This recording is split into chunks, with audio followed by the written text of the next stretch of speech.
હવે વાત વાયુસેનાની વધતી તાકાત વિશે। ભારતીય વાયુસેનાના brand new aircraft Tejas MK-1A નું સફળ પરીક્ષણ કરવામાં આવ્યું। હિન્દુસ્તાન એરોનોટિક્સ લિમિટેડ દ્વારા આ સફળ ઉડાન વિશે જણાવવામાં આવ્યું કે LA5033 તેજસ MK-1A કે જે એરક્રાફ્ટ શ્રેણીનું પ્રથમ એરક્રાફ્ટ છે જે ફાઇટર જેટ 18 મિનિટ સુધી આકાશમાં ઉડતું રહ્યું અને તેનું સફળ પરીક્ષણ કરાયું।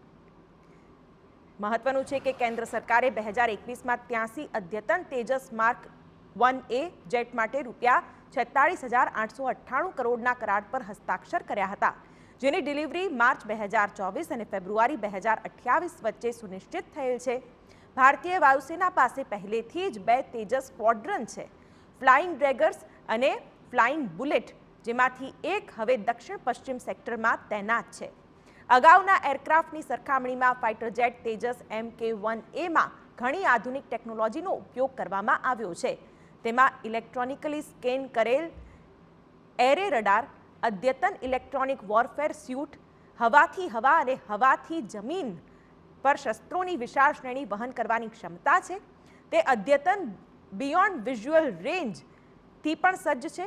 એર ટુ એર મિસાઇલ અને બાહ્ય સ્વરક્ષણ જામરના પણ ફીચર્સ તેમાં સમાવિષ્ટ છે। ત્યારે તેજસ ફાઇટર એરક્રાફ્ટ આવનારા સમયમાં વિદેશી જેટ એરક્રાફ્ટની જગ્યાએ ભારતીય વાયુસેનામાં મુખ્ય ફાઇટરનું સ્થાન પણ લઈ શકે છે।